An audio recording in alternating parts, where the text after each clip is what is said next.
nga ang nabanhaw nga Jesus dili na siya makita sama kaniadto sa naglakaw-lakaw pa siya nining kalibutan, kundi ang iyang pagkabanhaw usa ka kamatuuran diin siya nagapuyo dinhi kanato. Siya nagapuyo kanato ug siya nag-awhag nga kita magpabilin diha kaniya sama sa sanga sa paras nga magpabilin diha sa punuan. Sa ingon nga paagi, kita makapamunga, magmabungahon ang atong kinabuhi, upinaagi sa atong pagkamabungahon, atong kapasidunggan ang Amahan. Sa ato pa, ang atong tema karon, ang pagkamabungahon. Ang pagkamabungahon, kini usa ka gasa o panalangin o kini usa-usab katahas. Atong hinumduman sa paghimo sa Dios sa tao. Iya kining gipanalanginan. Mingon, gipanalanginan sa Dios ang tao ngayang binuhat ug mingon, lakaw kamo pagmabungahon. Pagmabungahon. Be fruitful. Mao kana ang gasa ug tahas alang kanato. Ang pagkamabungahon mao kana ang makakabot alang kanato sa kahulugan sa atong kinabuhi. Kung kita dili magmabungahon, makaingon kita nga wala kita makakabot sa kapuslanan sa atong pagkatao. Sama sa usa ka prutas o kahoy o mangga. Kung nagtanom kag mangga ug magpaabot ka nga mamunga kini 5 ka tuig, 10 ka tuig, 15 ka tuig, 20 ka tuig, wa gyud mamunga. Kung sumaya ito'y kasulti, mayroon kita, way pulos ni nga mangga. Kay gitanom siya or mamunga, apan wala siya magbabungahon. Sama pagkagi, kita gihimo sa Dios aron magmabungahon, ug kun ang atong kinabuhi walay bunga. Tingali makaingon sab kita, wala nato makabot ang kapuslanan sa atong kinabuhi. Apan unsa man ang klase nga bunga ang gipangayo sa Dios kanato. Tingali ang musantop sa atong una-una, natural. Ang pagkamabungahon, nagpasabot ka na nga manganak. Sama nga ang kahoy maghimo o mga kaliwat. Mao gihapon tingali ang kapuslanan sa tao nga maghimo og daghan mga kaliwat. Mao gani kini ang interpretasyon sa uban nga moingon, go out to the world and multiply. Kay ang be fruitful, nahimo siya multiply. Pasanaya ang imong mga kaliwat. Apan kung atong tanawon, dili man tingali kini mao ang mao lamang kakapuslanan sa tao. Tinuod nga ang pagka mabungahon kini nagpasabot usab nga mabungahon diha sa mga kaliwat apan isip mga tawhanon. Dili lamang ang mga kaliwat ang atong kapuslanan o ang paghimo og mga kaliwat makakabot kanato sa kapuslanan sa kinabuhi. Kay bisan pa ang usa ka tawo daghan og kaliwat apan wala siya maayo nga nahimo nga lain. Makaingon ta murag kulang gihapon ang iyang pagkabot sa kapuslanan. Ang gisulti ni Jesus, mingon siya, lakaw kamo pag mabungahon, pagpamunga kamo sa mga bunga nga mulungtad. Ang bunga nga dili malata, ang bunga nga espirituhanon. Sa tuba kita kay mga tawhanon, kita nakaambit man sa Diyos noon nga kinaiya sa atong magbubuhat. Kita usab makahimo nining pagpamunga sa espirituhanon nga mga butang. Unsa kani espirituhanon nga butang? Paghigugma, pakigdait, pagpasaylo, pagpakabana sa uban.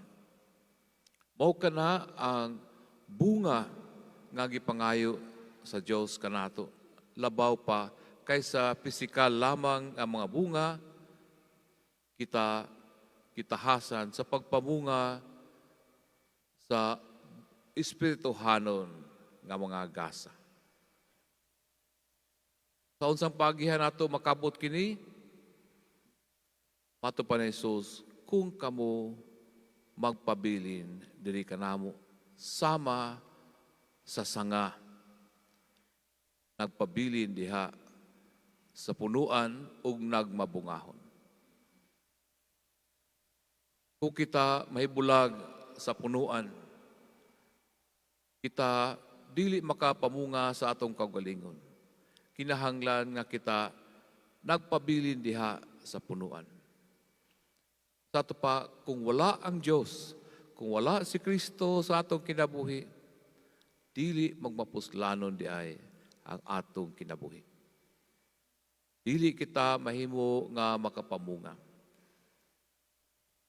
Apan ang pagka mabungahon, usahay adunay daghan nga mga hagit nini. Mato pa ni Jesus, dunay panahon nga ang tig-atiman sa paras, iyang pulungan kining maong paras. Putlon niya ang uban nga mga bahin nini. Unsay tumong aron mahimong mas mabungahon pagayon. Sa atong kinabuhi, ingon usab niya na, adunay mga panahon nga kita pagapulungan, daghan ang mga hagit nga atong mahiaguman. Kalisod ang mga sakripisyo. Ug kining mga panghitabo sa atong kinabuhi, kini usahay pamaagi sa Dios aron kita pinaagi sa pagpulong kanato. Kita mas mahimo pagayong mabungahon. Ang tinuod nga paras, kung dili kini pulungan, dili maayo ang iyang bunga. Kung magtanaw ta sa, wala man tayo mga paras dinhi, tanaw ta sa ka vineyard, sa panahon human sa harvest, pulungan kining tanan nga ang mabilin murag gamay na lang. Makaingon ta nga murag patay na kini sa panahon sa harvest, panahon sa winter, hangtod sa panahon sa spring.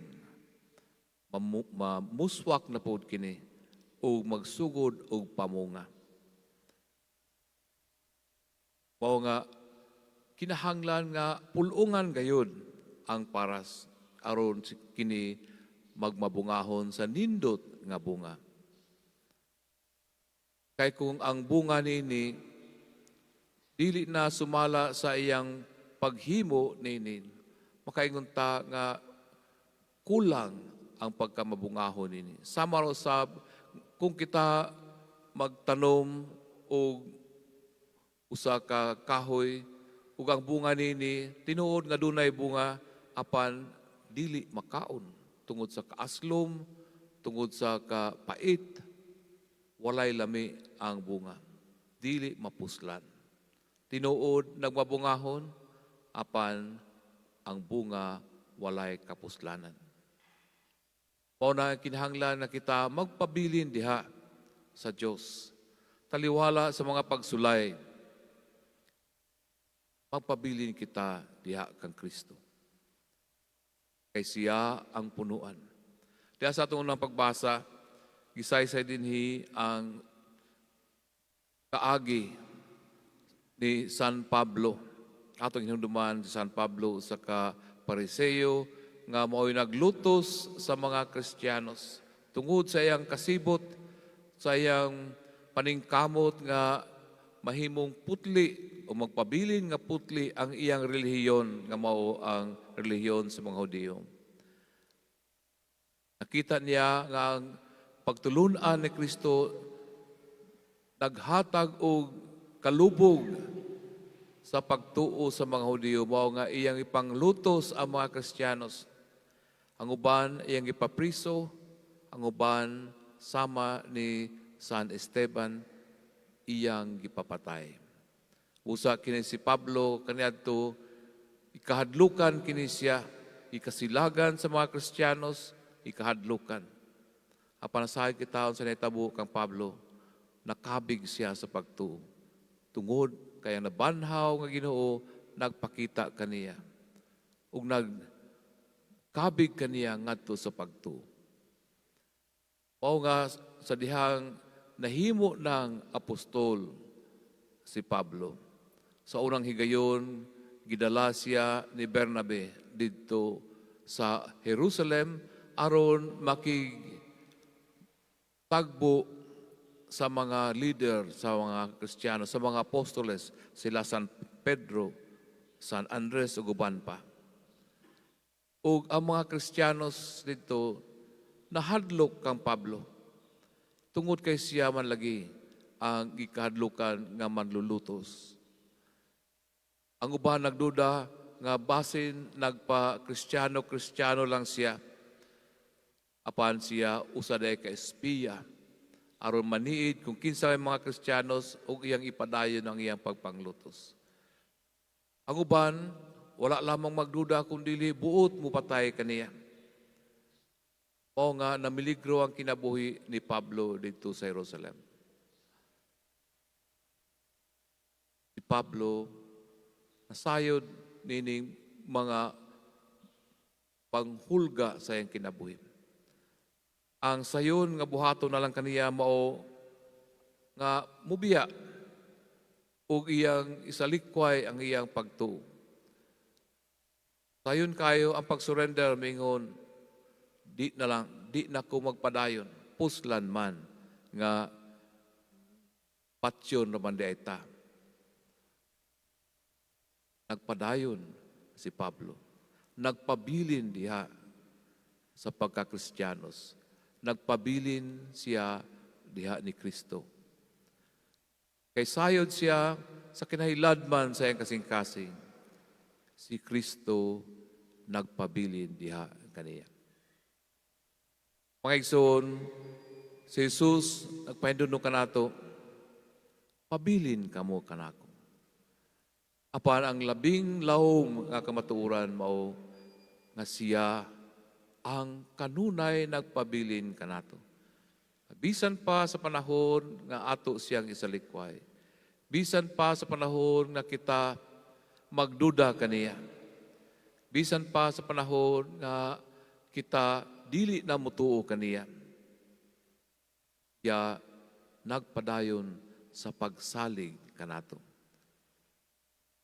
Kita ang mga sanga, si Jesus ang punuan. Si Jesus lamang ang dalan nga atong makabot ang atong kapuslanan, ang atong pagkamabungahon. Hinaut ta nga kitang tanan magpabilin kanunay diha kaniya sa panahon sa mga kalisod, sa panahon sa mga hagit sa kinabuhi, sa panahon na kita mahugno o buot nga mobiya kaniya, atong hinumduman nga siya sa kanunay nagpabilin diri kanato. Hinaot ta.